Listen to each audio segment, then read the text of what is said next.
Capítulo 13. Retornando à luz. Por 3 dias a equipe trabalhou incansavelmente naquele hospital, amparando e auxiliando a todos com a mesma atenção e desvelo. Segundo informações dos irmãos do posto de atendimento, Dracos havia ordenado aos seus comandados que cessassem todos os ataques aos trabalhadores de Cristo na cidade infernal. Tudo havia voltado ao normal, graças à intervenção do anjo Gabriel. No dia seguinte àquela notícia, efetuamos o meu tão esperado retorno ao império do amor universal. Volitamos em direção à luz. Enquanto subíamos aos planos de luz, fomos sentindo que o ambiente ia ficando mais puro e belo. Logo estávamos atravessando as fronteiras da cidade luz. Havia amanhecido lá, há poucas horas. Ah, os cantos dos pássaros, quanta saudade! Como foi bom ouvir a sinfonia das aves! E o verde deslumbrante e o sol, então, aquela claridade magnífica que nos permitia ver tudo com clareza. Impossível esquecer a paz de espírito emanada pelos habitantes daquela cidade. Tive a sensação de que agora poderíamos baixar a guarda, fechar os olhos sem medo de sofrermos um ataque violento pelas costas. Como a paz é importante para o bem viver. Entrando na bela cidade, todos dirigiam-se para o grande lago. Avistando o volumoso lago, enchi-me de alegria. Ao longe, podíamos observar os reflexos dos raios solares na superfície cristalina. Aquela margem do lago possui diversas árvores frutíferas e também mesas e cadeiras confortáveis, como se fosse um clube de lazer, onde os moradores daquele reino dos céus podem relaxar e conversar descontraidamente, em contato com a exuberante natureza. Todos da equipe correram para dentro da água de roupa e tudo. As túnicas em contato com a água não ficavam molhadas, como se fossem protegidas por impermeabilizantes. Eu e o irmão Hermes sentamo-nos nas confortáveis cadeiras e ficamos observando os anjos boiando na água, de barriga para cima, olhando para o céu. Sim, precisávamos todos descansar, recuperar as energias. Eles pelo trabalho incansável nas trevas, e eu pelo meu despreparo para aquela maratona, mesmo não fazendo praticamente nada a não ser observar. O contato com a natureza permite-nos o restabelecimento de nossas energias. Experimentemos abraçar uma árvore ou andar descalço na grama. Veremos a integração perfeita entre o ser humano, principal obra da criação, e a natureza. Através da energia que as formas primárias de vida emitem, podemos restabelecer as energias que perdemos através do trabalho desgastante do dia a dia. Enquanto a equipe refazia-se, através das dádivas da Mãe Natureza, aproveitei para consultar Hermes sobre os acontecimentos nas zonas escuras.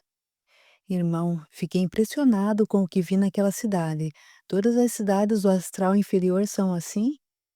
De uma forma geral, sim. Algumas mais infelizes, outras menos. Existem diversas moradas na casa de Deus. Tu conheceste o estágio da perfeição na Terra, o império do amor universal. Em contrapartida, conheceste também uma das cidades astrais mais inferiores do planeta, o império dos dragões do mal. Mas existem cidades em estágios intermediários, onde os espíritos medianos estabelecem residência. Geralmente são cidades dirigidas por espíritos de boa vontade que tentam auxiliar nossos irmãos que, apesar do desejo de alcançarem o céu, entregam-se às tentações da vida material, esquecendo-se dos compromissos com sua própria evolução. Os encarnados ridicularizam os conceitos religiosos de céu e inferno, mas como viste, todos esses conceitos são a mais absoluta realidade. As religiões do plano material, com exceção da doutrina espírita, é que ainda usam um vocabulário antiquado para descrever o mundo espiritual. Enquanto conversávamos, Gabriel e seus amigos brincavam dentro da água, nadando e brincando de pegar. Observando aquela atitude bem descontraída do grupo, perguntei ao solícito amigo: como eles conseguem ter tanta alegria depois do que vimos e vivenciamos? Eu estou até agora chocado com as horríveis cenas que presenciamos. Roger, não esqueças que eles são espíritos que já alcançaram alto grau de entendimento sobre os mecanismos da evolução espiritual. Eles sabem que aquelas situações que presenciamos, apesar de tristes, são temporárias, durarão apenas alguns anos, décadas ou séculos. Se nós fôssemos ficar tristes por todas as infelicidades da vida, jamais esboçaríamos um sorriso, porque um grande número de irmãos nossos neste planeta estão atolados em um mar de lama. E ademais, desculpa minha sinceridade, mas esse sentimento de tristeza geralmente é hipócrita. Muitas pessoas lamentam a vida inteira a desgraça alheia, mas não movem uma palha para auxiliar esses que sofrem com os infortúnios da vida. Já nossos irmãos, que agora se banham alegremente nessas águas, fazem o contrário, nada lamentam da desgraça alheia, mas trabalham incessantemente para auxiliá-los. Isto chama-se caridade. Hermes tinha toda a razão. Do que vale o sentimentalismo ocioso comparado com o empenho de quem transforma o mundo com seus atos? Eu fiquei pensando, o que seria daquele posto de atendimento na cidade infernal se Gabriel não tivesse sacudido Dracos com suas palavras? Enquanto eu meditava sobre as palavras do irmão Hermes, vi, em meio à algazarra que todos faziam na água, Gabriel beijando os lábios de uma deslumbrante mulher. Dei um pulo da cadeira em que estava sentado e corri até a beira do lago. Era Éteo, que havia retornado à sua verdadeira forma espiritual. Que mulher linda! Os vastos cabelos louros semelhantes aos de Gabriel, mas mais claros. A pele perfeita, na flor da idade, parecendo-me uma moça de uns 25 anos de idade. Os olhos lindíssimos, azuis, da cor do próprio lago. Puríssima luz irradiava de todo o seu corpo. Vi nos olhos dos dois o imenso amor que nutrem um para com o outro. Aquela cena era digna de tornar-se um belo quadro, pintado por célebre artista. O grande lago, as frondosas árvores, o sol amigo ao fundo, as construções magníficas da cidade que desconhece a poluição urbana, o burburinho de todos brincando na água e, por fim, o belo casal namorando naquele ambiente paradisíaco. Mas logo o quadro mudou sua forma. O pessoal, percebendo que Gabriel e Étel estavam alheios à brincadeira, correram até eles e começaram a jogar-lhes água. Virei-me e olhei para Hermes para poder compartilhar com meu amigo a cena divertida. Hermes estava sentado em uma das cadeiras com um sorriso que terminava nas orelhas. Impressionei-me. Como a felicidade está nas pequenas coisas. Retornei à cadeira em que estava sentado e Hermes disse-me: Exatamente. A felicidade está nas pequenas coisas. Vê só, toda esta paz, olha à sua volta. Não existe nada que não seja simples e útil. Os espíritos distanciados de Deus acreditam que somente o dinheiro traz a felicidade. Na verdade, o dinheiro em mãos despreparadas é uma porta aberta para o cultivo dos vícios inferiores. Jesus, por diversas vezes, alertou sobre o absurdo de dedicar a vida às coisas materiais em detrimento dos bens espirituais. Apontando para um grupo de mulheres que caminhavam por um calçadão a alguns metros de nós, Hermes disse: Dize-me, o que tu vês naquelas mulheres? Imediatamente respondi: simplicidade. Exato, não existe ostentação nem interesse de querer ser melhor que as outras amigas. Acreditas que alguma delas fosse rica em sua vida física? Não, todas eram mulheres humildes que dedicavam-se com afinco para manter a harmonia do lar. Buscavam, através de suas condições, auxiliar o companheiro em todos os aspectos. Por alguns segundos, Hermes meditou e continuou sua exposição. Até é possível que as pessoas ricas alcancem os planos de luz, mas isso é porque já possuíam alguma evolução antes de reencarnar e estavam em missão na Terra e não resgatando pesadas dívidas.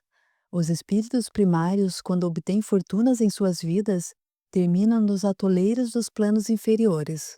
Como já dizia Jesus, é mais fácil um camelo passar pelo buraco de uma agulha do que um rico entrar no reino dos céus. E lembra-te muito bem do que viste nas zonas inferiores. Espíritos em condições miseráveis com anéis e joias, arrogantes e prepotentes, acreditando ainda que dominavam a todos, como faziam quando estavam encarnados. Hermes estava certo. Quantas pessoas de posse terminam desencarnando por overdose de drogas e bebidas?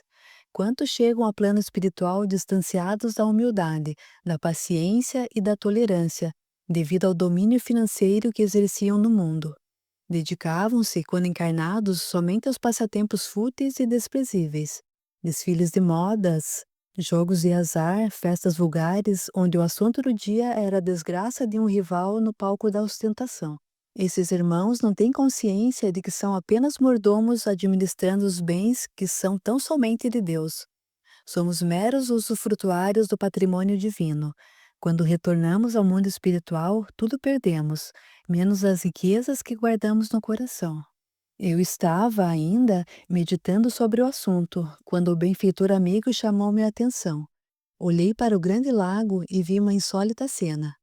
Marcos corria sobre as águas, flutuando, enquanto Gabriel o seguia da mesma forma, tentando pegá-lo.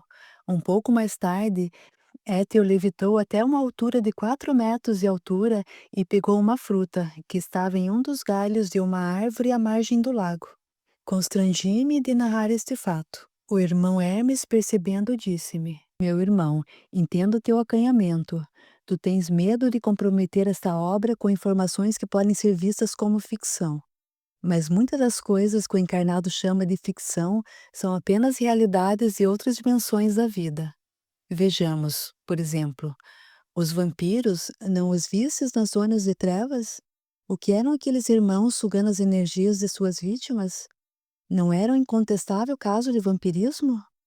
E os irmãos que estavam com formas meio homem, meio animal, não te lembram de lendas como a do Minotauro e lobisomem? Os irmãos perturbados nas zonas de trevas e aqueles com múltiplas deformações não te recordam os zumbis dos filmes de terror? A volitação, realizada até mesmo por ti, não nos lembra o super-homem das histórias em quadrinhos? E muitos outros exemplos poderíamos citar. No plano espiritual, podemos realizar muitas coisas que parecem ser impossíveis aos encarnados. Os evangelhos nos citam que Jesus caminhou sobre as águas, e isso quando ele estava encarnado. Por que isso não poderia ocorrer aqui no plano espiritual, onde a matéria é mais sutil? Hermes meditou um pouco enquanto eu bebia suas palavras, e logo após continuou: Não te preocupes quanto aos incrédulos. Esta obra é para preparar os homens de boa vontade para o terceiro milênio, e não para tentar realizar milagres com aqueles que certamente serão exilados. Lembra-te de Mozart. Realizou músicas geniais e morreu no anonimato, enterrado em uma vala comum. Hoje em dia, ele é reconhecido por uma humanidade que está à altura de sua grandiosa contribuição ao progresso artístico da humanidade. Quantas coisas fantásticas nós podemos realizar! Nada é impossível àquele que busca trabalhar com fé. Eu lembrei-me de outro grande ensinamento de Cristo. Se tiveres a fé do tamanho de um grão de mostarda, a menor das sementes, podereis mover montanhas, e nada vos será impossível. Intrigado com os mecanismos de evolução espiritual criados por Deus, o céu e o inferno, perguntei ao amorável benfeitor: Irmão, qual é o segredo para vencermos nossas imperfeições e alcançarmos nossa evolução, livres da dor e do sofrimento? Boa pergunta, meu querido amigo. A nossa evolução espiritual pode seguir por 2 caminhos: o do amor e da sabedoria, ou o da dor e do sofrimento.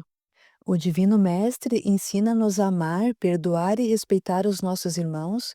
Ensina-nos também a tolerar as ofensas, trabalhar honestamente, viver honradamente, buscarmos a paz em todos os momentos, sermos brandos de coração, justos para com aqueles que nos cruzam o caminho. Ensinamentos estes que nos induzem a ser indulgentes com aqueles que não aceitam os nossos pontos de vista e nossas formas de viver, que também nos mostram que através da verdadeira fé e do verdadeiro amor podemos ser realmente felizes. Se negarmos tudo isto, teremos que estabelecer residência nas zonas inferiores que acabamos de visitar. Viveremos lá até que nosso espírito desperte, através da reflexão e da oração, para reconstruirmos o nosso futuro. Caso contrário, se seguirmos todos os ensinamentos do Divino Amigo, encontraremos a evolução espiritual através do amor e da sabedoria, tornando-nos eleitos para habitarmos cidades paradisíacas, como esta, onde a felicidade é eterna. É muito simples, basta sermos cristãos autênticos. Cristãos autênticos são aqueles que vivem os ensinamentos de Jesus e não aqueles que fingem viver estes ensinamentos.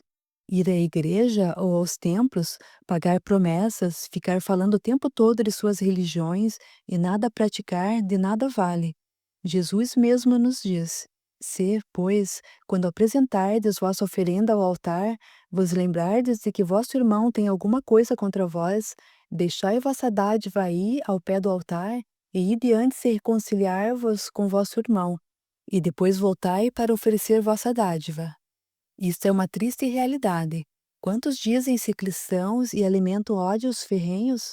Muitos nem ao mesmo olham no rosto de determinado irmão que, devido à sua ignorância espiritual, fez-lhes algum mal. Quanto menos desejam direcionar-lhe uma palavra de amor e perdoar as ofensas recebidas. Repito, de nada vale dedicar-se fervorosamente a uma religião e, ao mesmo tempo, desprezar os seus semelhantes. Como diria Jesus, sepulcros caiados, belos por fora, mas podres por dentro. Agradeci a Deus por aquelas palavras do sábio irmão e fiquei feliz pela oportunidade que o Pai estava me dando de poder participar de tão bela obra, que tem a finalidade básica de educar o espírito encarnado para as verdades espirituais. Roger, continuou o nobre amigo, não esqueçamos também que para alcançar o reino dos céus, ou seja, os planos espirituais de luz, devemos cultivar a pureza de sentimentos. Devemos ser transparentes como essas águas cristalinas à nossa frente, que nos enche os olhos de paz e alegria. A Deus ninguém engana, pois Ele mora dentro do nosso próprio coração.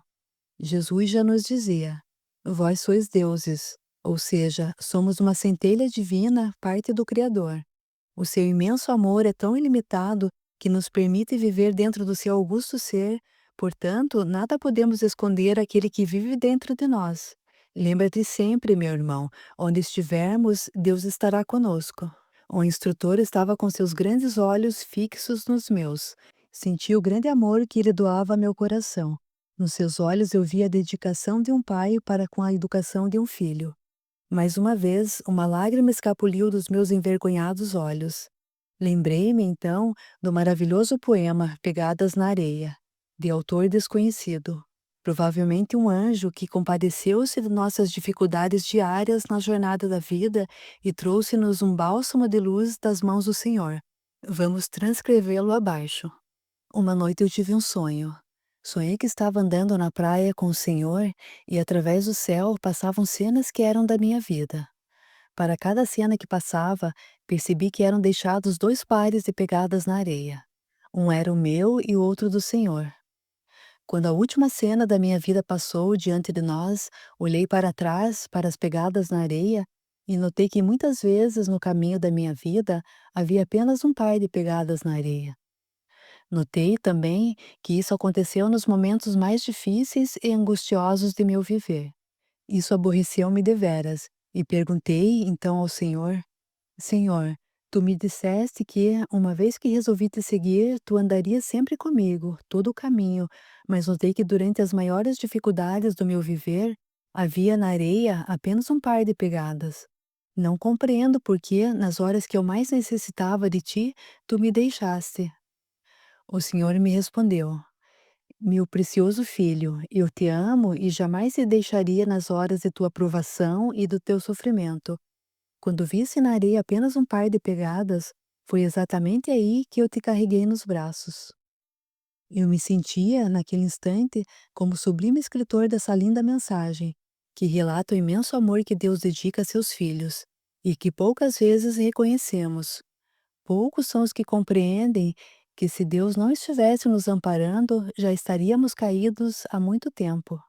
Desde o pobre até o mais rico, desde o ignorante até o intelectual, analisando friamente a vida humana, vemos como são miseráveis e transitórios os poderes humanos, e como são poderosos e eternos os desígnios de Deus. De um instante a outro, o Pai pode nos dar ou tirar aquilo que é a alegria de nossas vidas. O seu critério para tais atitudes? Deus dá e tira para que possamos aprender a viver em conformidade com suas leis. Ama teu próximo como a ti mesmo. Não cometa atos que venham a prejudicar o teu próximo. Então, Deus não precisará colocar-te na triste estrada dos espinhos. Enquanto eu meditava, Gabriel saía do lago. A cada passo que ele dava, eu notava sua majestade no andar. A sua túnica branca estava imaculada e seca, mesmo segundos após sair da água. Seus belos cabelos longos também estavam secos. À medida que ele se aproximava das mesas em que eu e Hermes estávamos, notei que ele direcionava os seus lindos olhos verdes para uma fruta, que estava a elevada altura em uma das frondosas mangueiras à margem do lago. Imaginei que ele fosse levitar até a fruta, mas não. Da forma mais natural possível, sem que percebêssemos nenhum esforço da sua iluminada parte, Gabriel materializou sobre uma das mesas um copo de cristal, com um líquido amarelo que de pronto imaginei ser o suco da manga que ele fitava com seu sublime olhar. Eu procurei novamente a fruta, ela já não estava mais no pé. Não perguntei nada ao irmão Hermes, pois a dedução era óbvia. Realmente, dependendo do grau de evolução do espírito, nada é impossível, inclusive as coisas mais triviais. O anjo, aproximando-se da mesa, pegou o copo e sorveu o saudável suco.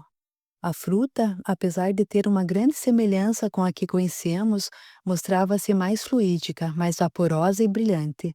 O copo estava envolto em luz.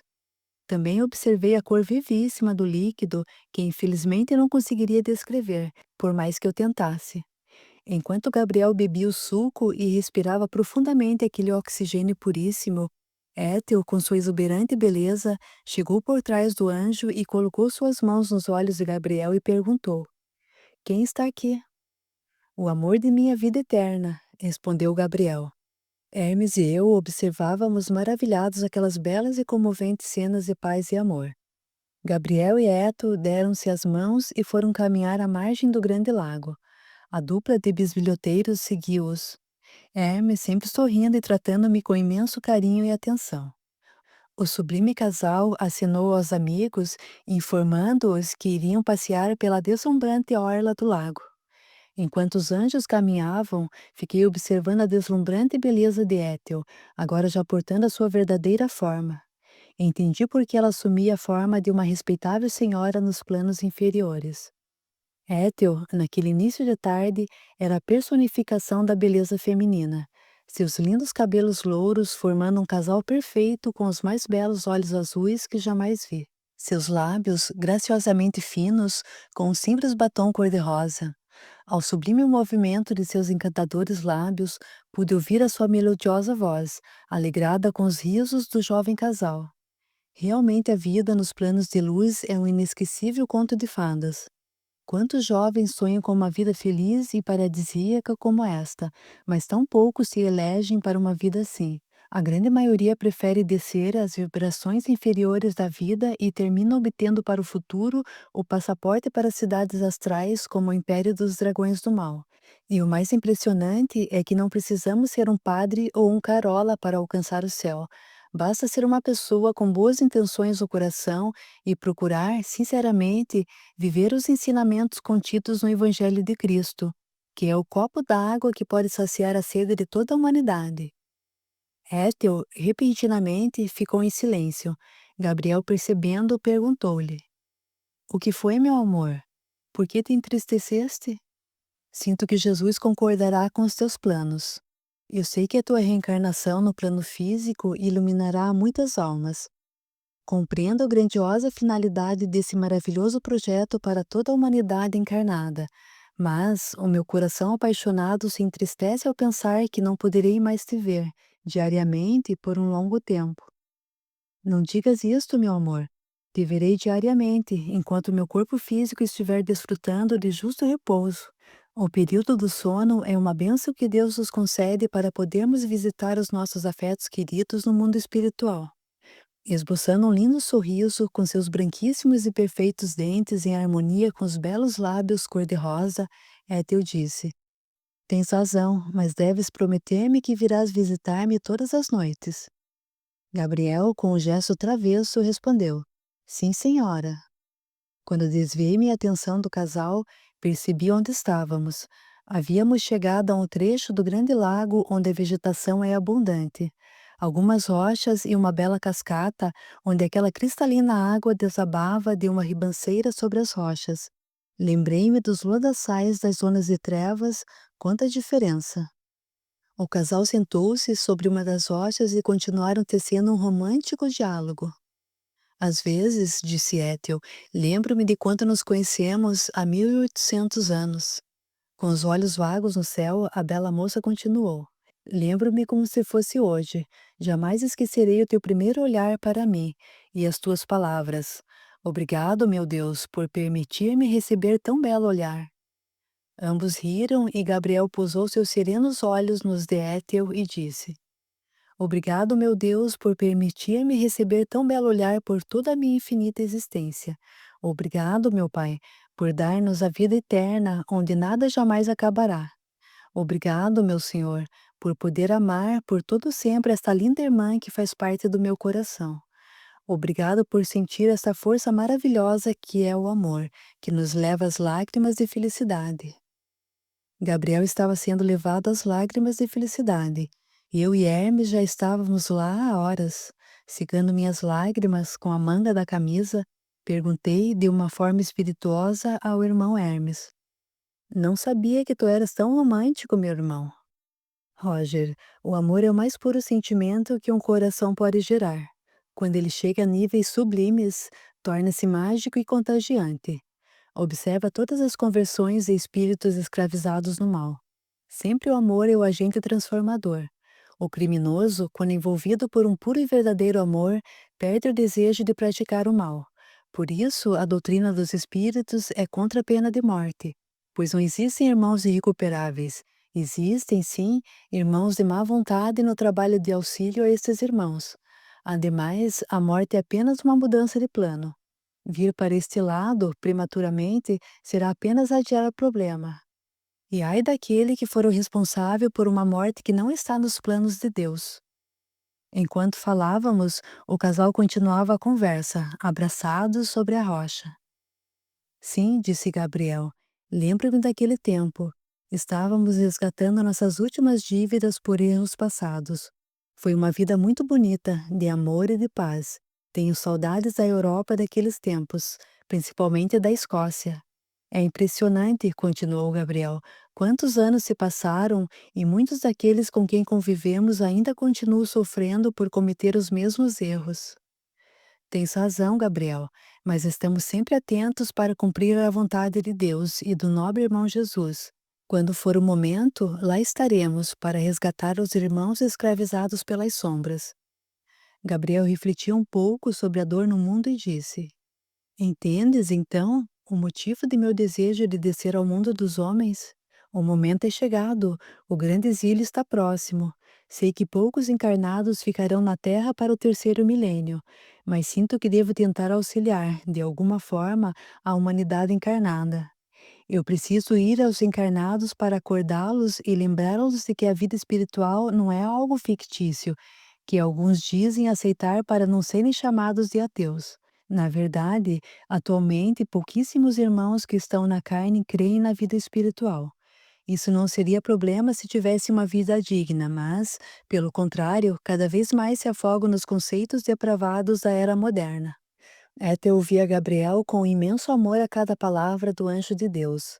Após suas últimas colocações, ele silenciou, como se estivesse sentindo algo imponderável para nós outros.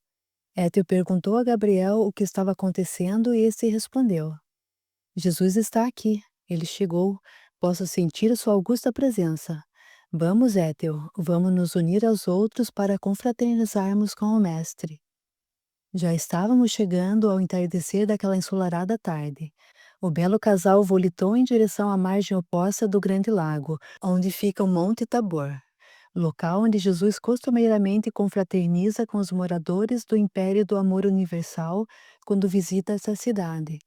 Acompanhamos o casal e em alguns minutos estávamos vislumbrando uma grande multidão. No centro, uma entidade que iluminava todas ao seu redor. Com certeza era o Cristo de Deus. Fiquei nervoso. O sonho de minha vida se realizaria em poucos minutos. Eu poderia ver, ouvir e receber a luz direta de Jesus. O irmão Hermes, compreendendo a minha ansiedade, acalmou-me dizendo: Tranquiliza-te, pois o momento é de paz e de alegria. Não tente ser o que ainda não és. Mostra a tua verdadeira face. O Mestre é a personificação do amor e da misericórdia. Abre o teu coração a Ele com sinceridade e receberás o amplexo de luz mais maravilhoso de toda a tua vida. Capítulo 14. Confraternizando com Jesus. Aterrissamos próximo à grande multidão que corria de um lado ao outro para aproximar-se de Jesus. Todos, de uma forma ordeira, buscavam confraternizar com o sublime instrutor. Acompanhei Gabriel com os olhos, era fácil perceber a grande afeição dele para com o Mestre. O brilho no olhar revelava também a ansiedade pela resposta que o anjo esperava receber ainda naquele dia. Gabriel estava ansioso para receber sua resposta, e eu, ansioso para ver Jesus com os meus próprios olhos. Eu sempre tive uma grande vontade de ver e ouvir o Messias diretamente. Desejava ouvir os seus belos ensinamentos através de seus próprios lábios. Ouvir, encantado, a sua envolvente voz, que sempre levou a todos que tiveram este privilégio aos píncaros da luz.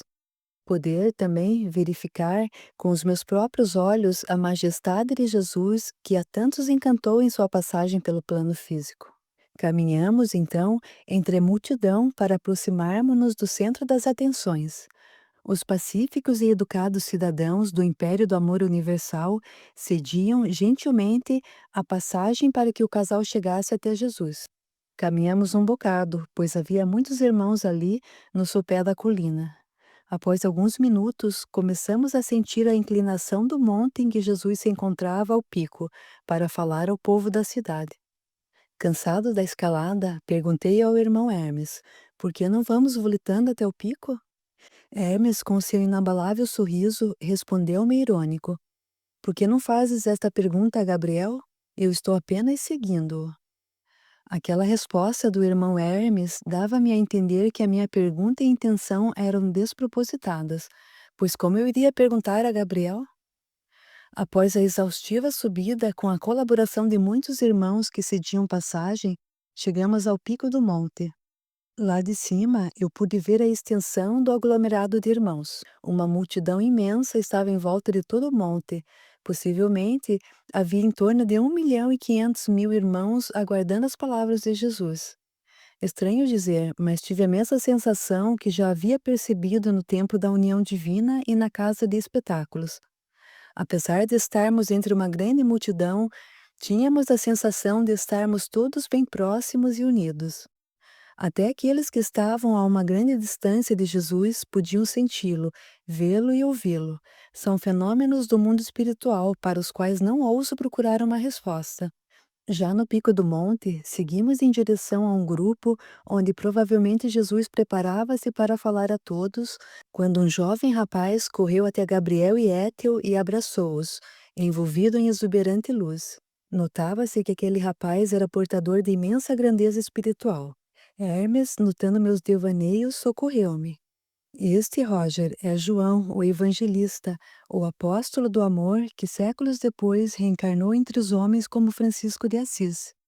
Reparei que eram muito íntimos. Também o amor mora no coração de ambos. Muito eles têm em comum. Eu já estava começando a acostumar-me com as fortes emoções.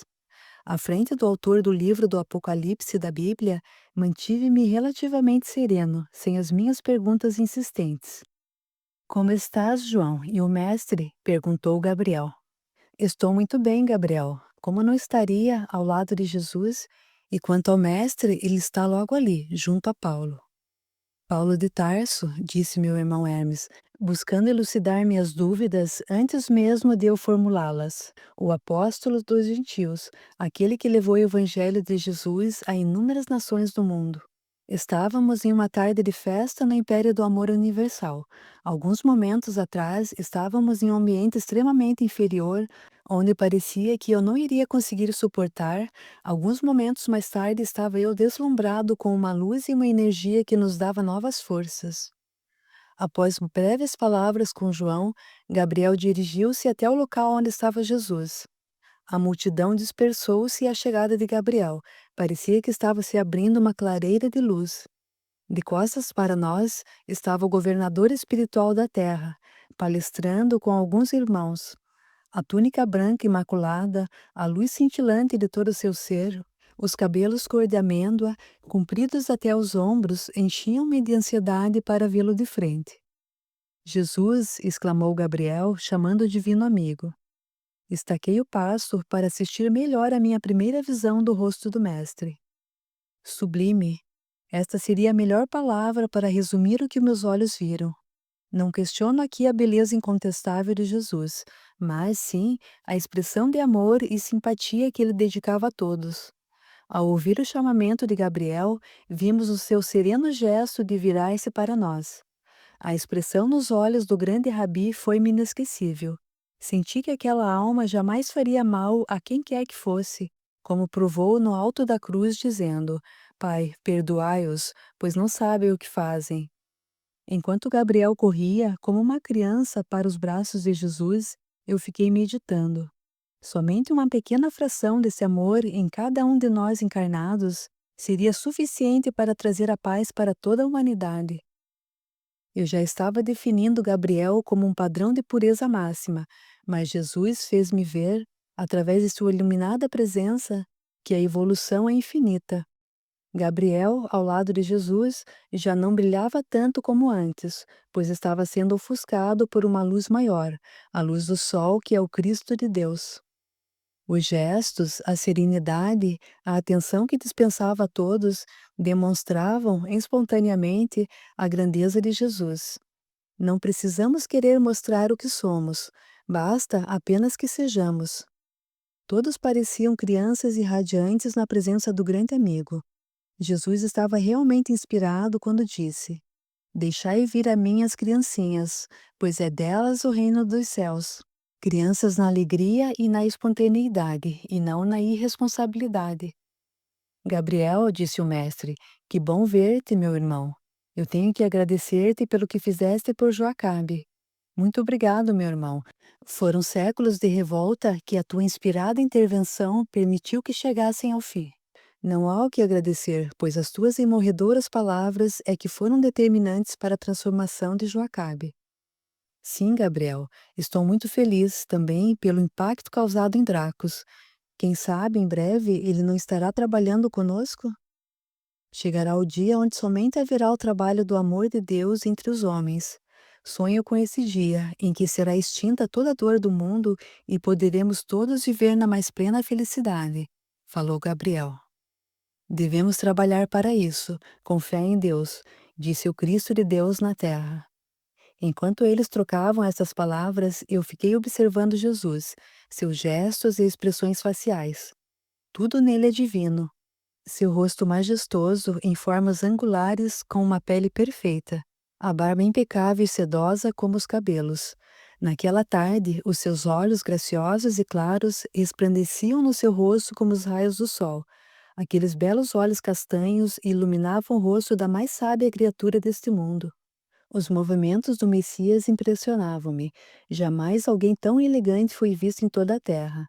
A sua simpatia e seu olhar meigo e compreensivo ultrapassavam todos os limites da compreensão humana.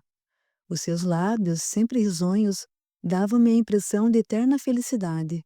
Não sei mais o que dizer, apenas posso dizer que jamais eu sofri um impacto tão grande à presença de alguma pessoa. Jesus tem a capacidade de desarmar qualquer pessoa. Não existe quem não se jogaria de joelhos à sua augusta presença.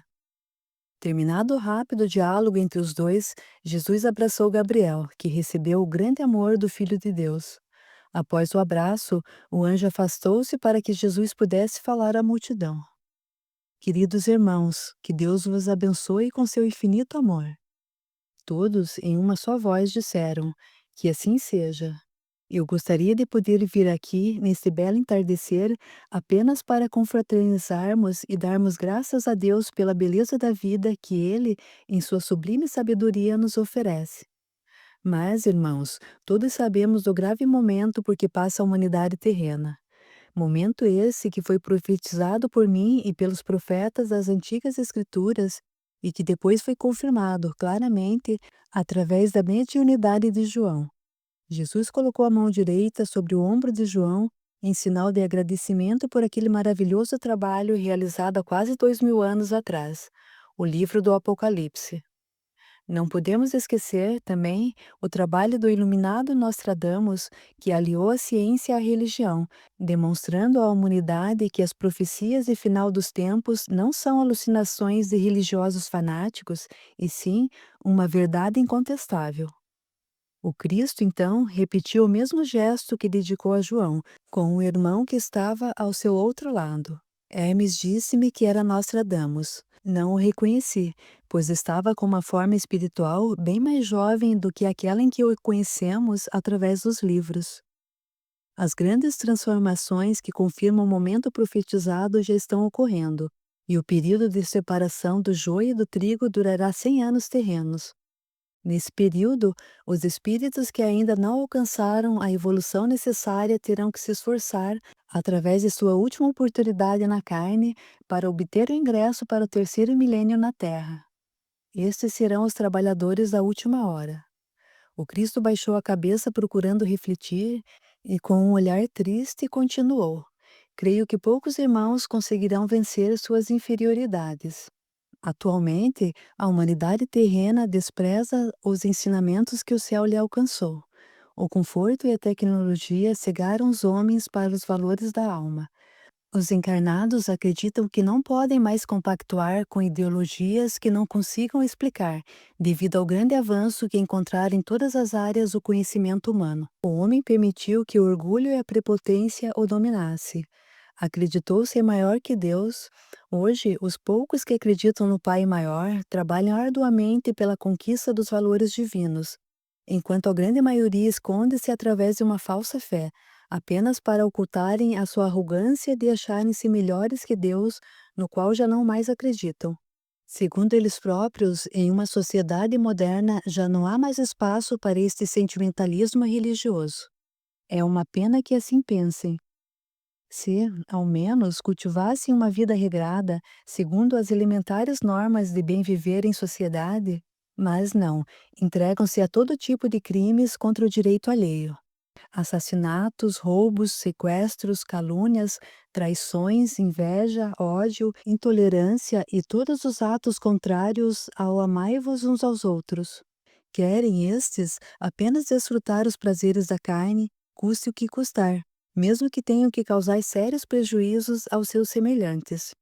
Deus ilumine a estes irmãos, para que eles acordem enquanto ainda há tempo. Que despertem para o momento chegado e encontrem em seus corações o tesouro perdido devido à invigilância. Que possam eles ver em seus filhos, em seus pais e mães, o Deus em que já não acreditam mais, porque o Criador está em tudo e em todos.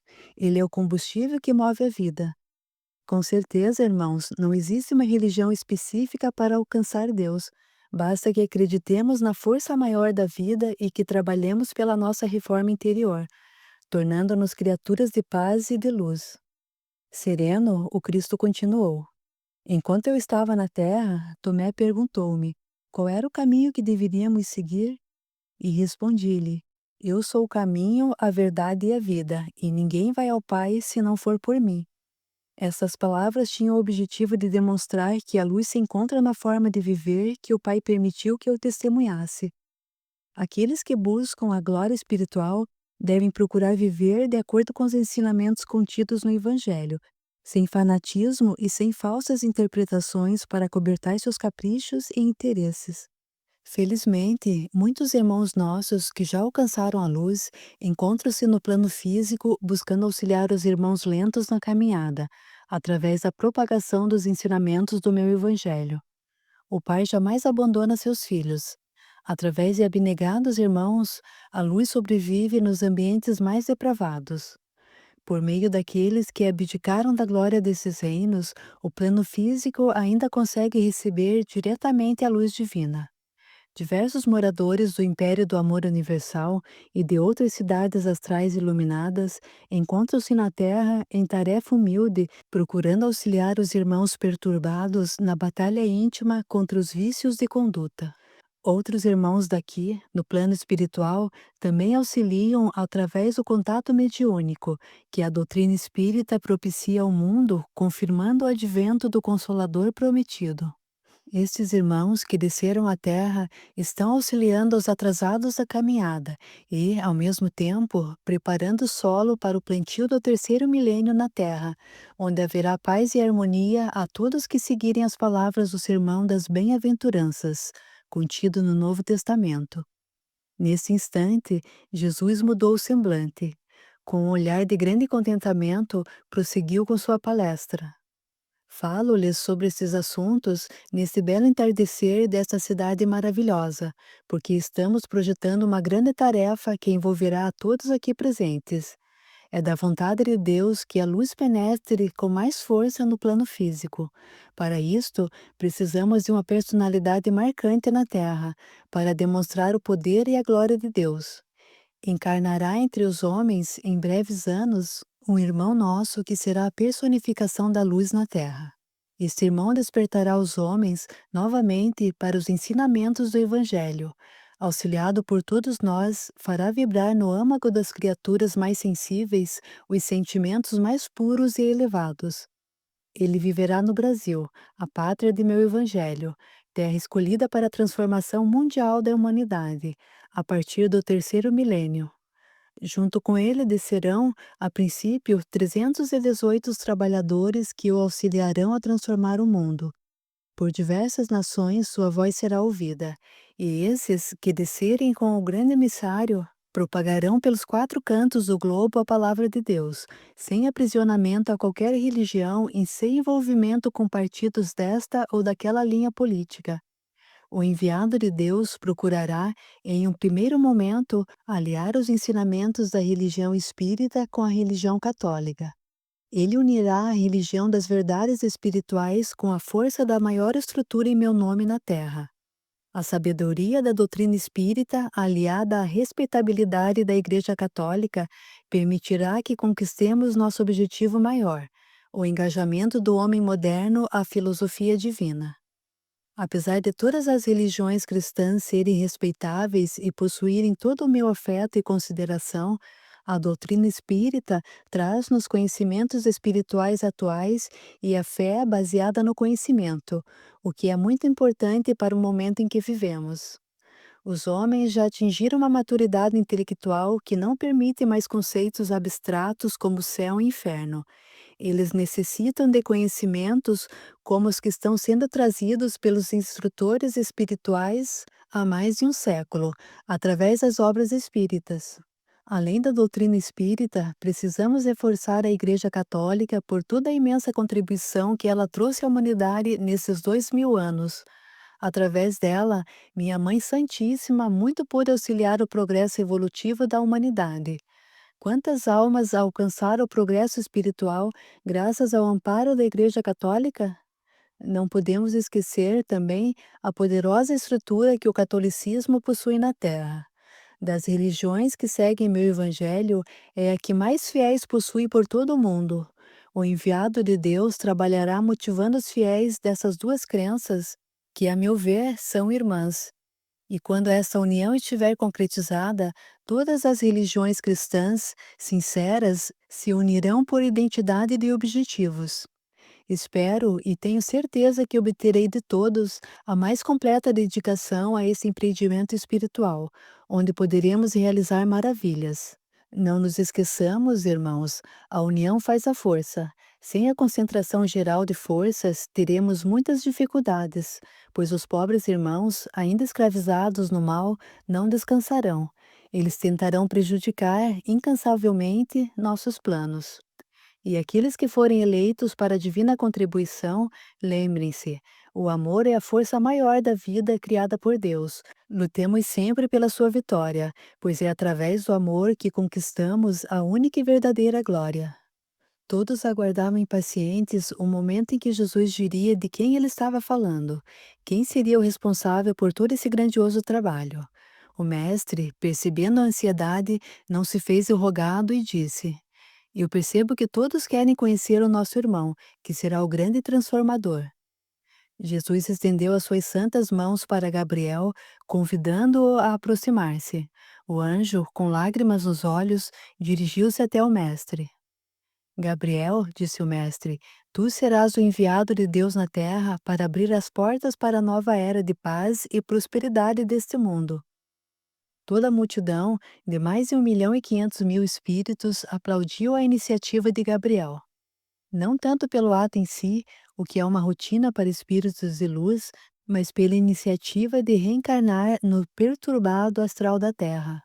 A crença religiosa tradicional acredita que a paixão de Cristo correspondeu ao período de sua morte.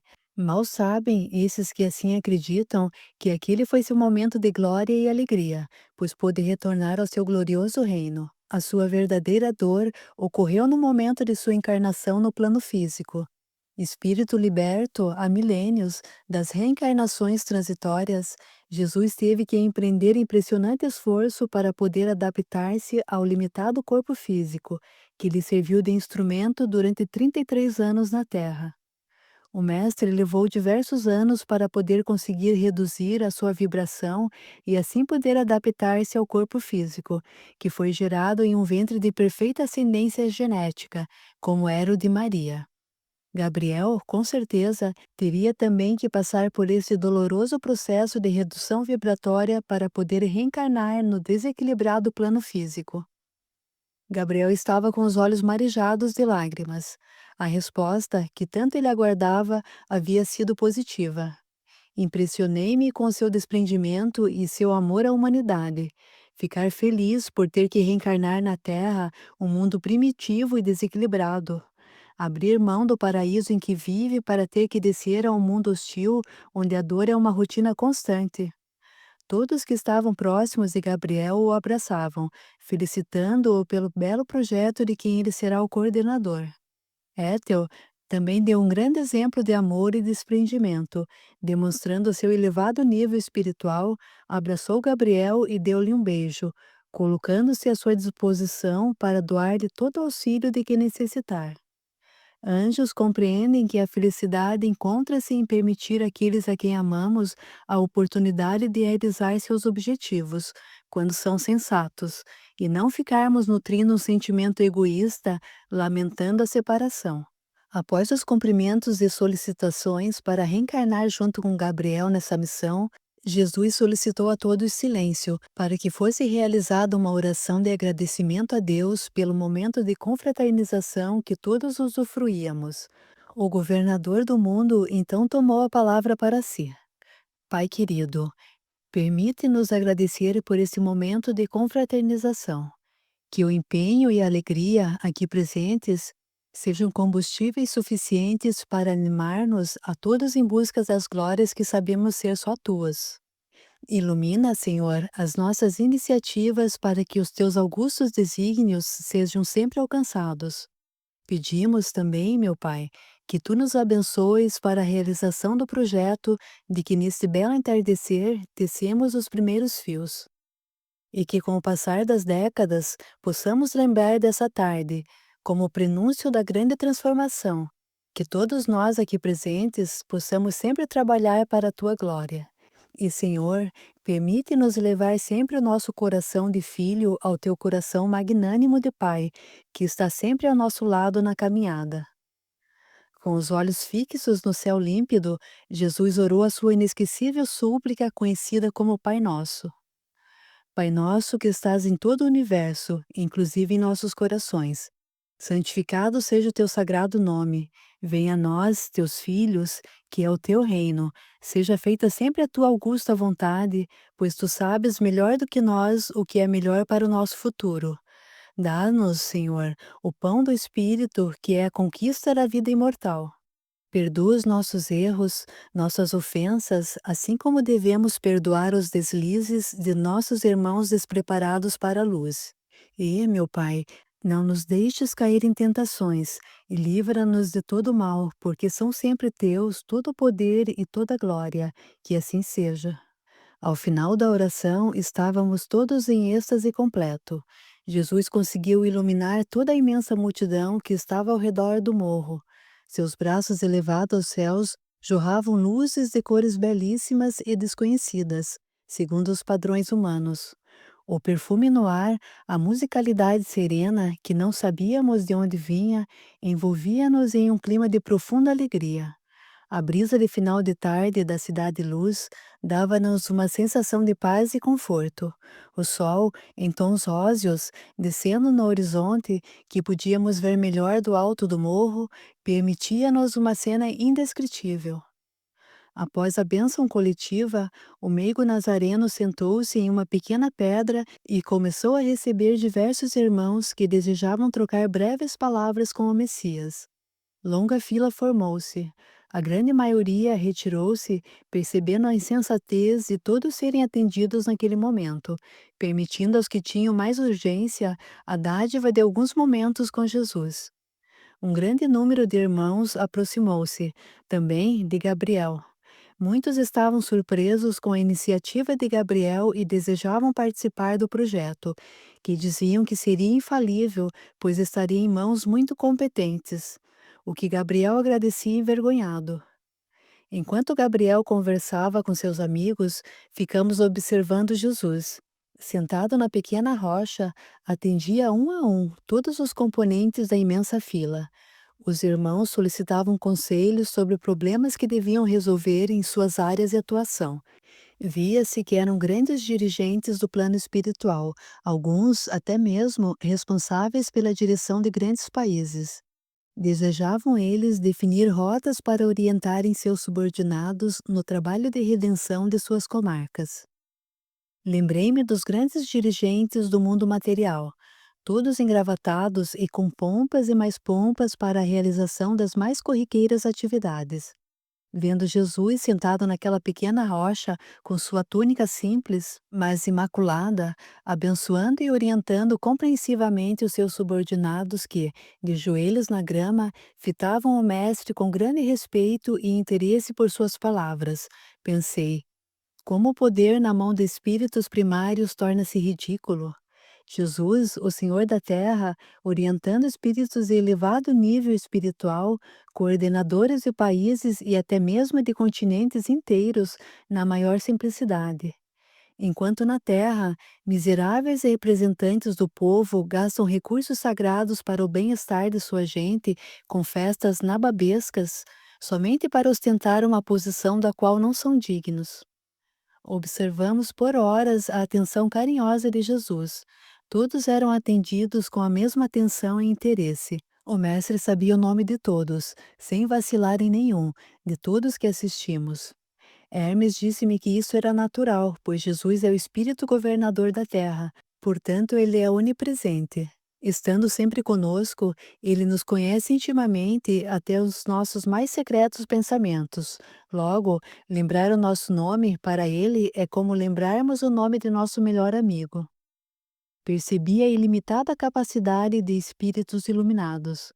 Imaginem Jesus receber e coordenar em sua mente, simultaneamente, o apelo, as necessidades, as alegrias e toda sorte de sentimentos dos bilhões de espíritos que povoam a Terra. Às vezes, nos perdemos com 2 ou 3 assuntos, imaginem com bilhões desses mesmos assuntos. Reparávamos que, após os conselhos, Jesus colocava as mãos sobre a cabeça do irmão ajoelhado a seus pés, dizia algumas palavras e o irmão ficava completamente envolvido em luz.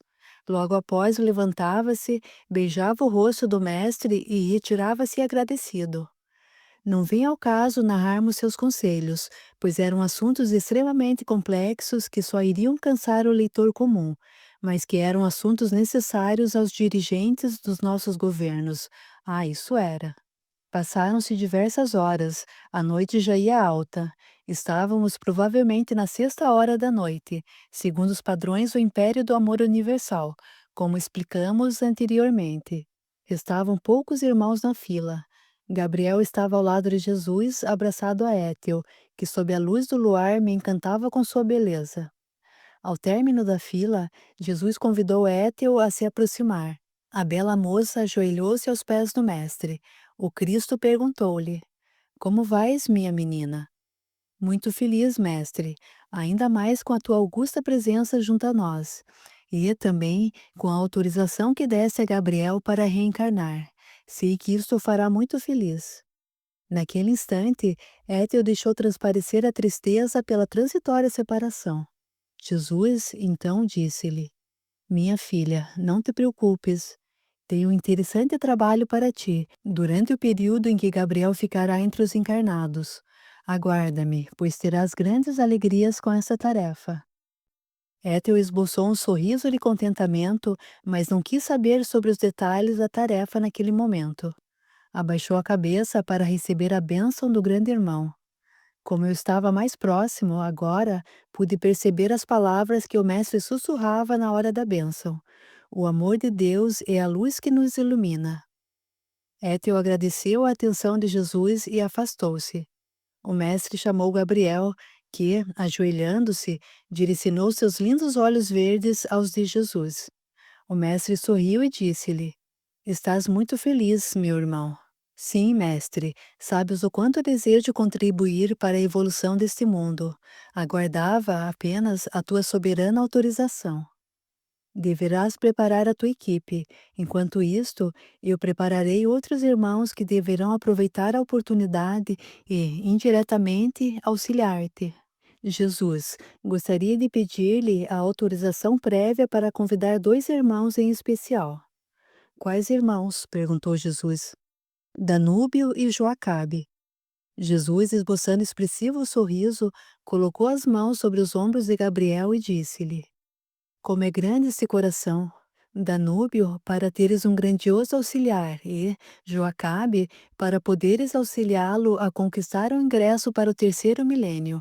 Estou de pleno acordo. Sim, mestre, acredito que se Joacabe cumprir plenamente o plano traçado para ele, conseguirá conquistar a pureza da alma necessária para evitar o exílio. Vi nos olhos dele a determinação para vencer, e quero apostar nele. Portanto, seja feita a tua vontade. Agora, começa logo o complicado trabalho de preparação para o teu retorno ao mundo dos homens. Colocando as mãos sobre a cabeça de Gabriel, Jesus repetiu as mesmas palavras que disse a todos, iluminando-o. O amor de Deus é a luz que nos ilumina. Gabriel, após a bênção, levantou-se e afastou-se de Jesus. Eu estava atento aos movimentos de Gabriel quando o inesperado aconteceu. Jesus olhou-me nos olhos e solicitou a minha aproximação, como fez com todos os outros. Meu coração começou a bater alucinadamente. Perdi a capacidade de raciocínio, só pude mover-me mecanicamente até os pés do Mestre e ajoelhar-me. Com seus belos olhos nos meus, Jesus disse-me: Eu espero de ti, meu filho, todo o empenho e dedicação para evitar que as tuas fraquezas te dominem, para ingressares nos arquivos do infinito e de lá extraíres estas informações, necessitas estar com a luz no coração. Lembra-te que esse conjunto de palavras que estás a unir através das bênçãos mediúnicas são instrumentos pelo qual Deus ilumina seus filhos. Alegra-te, pois tu fazes parte do grande plano divino de redenção da humanidade. Nunca mais essas palavras sairão do meu precário espírito. Tudo parecia, naquele instante, um sonho que ultrapassou os limites da minha capacidade de sentir e dominar a situação em que eu estava envolvido. Eu estava nas nuvens. Lágrimas abundantes corriam de meus olhos. Eu apenas conseguia guardar em meu coração as palavras que o sublime Jesus dirigia à minha insignificante pessoa. Uma mistura de emoção, medo e ímpetos de gritar circundou minha alma, deixando-me atônito. Após as palavras que dirigiu a mim, o Cristo de Deus colocou suas abençoadas mãos sobre a minha cabeça e efetuou o passe energético. Envolvido em luz, eu ouvia, agora em outra dimensão, as palavras: O amor de Deus é a luz que nos ilumina. Fiquei de cabeça baixa, desfrutando o banho de luz que eu estava recebendo. Jesus levantou-se e despediu-se de todos que ali estavam presentes. Levantei-me para contemplar o sublime instrutor, que havia me desconcertado com sua infinita misericórdia para com o meu humilde espírito. Alguns momentos depois, ele direcionou seu amoroso olhar a todos nós e disse: Até breve, irmãos. Fiquem com a paz e com o amor de Deus. Após aquelas palavras, o Cristo se desmaterializou aos nossos olhos.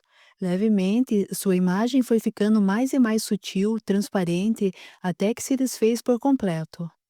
Recuperado do choque, eu corri até o irmão Hermes e perguntei: Mas como isso aconteceu? Eu não estou apenas assistindo a estas cenas? Hermes, com os olhos rasos de lágrimas, disse-me confuso: Roger, para Jesus nada é impossível.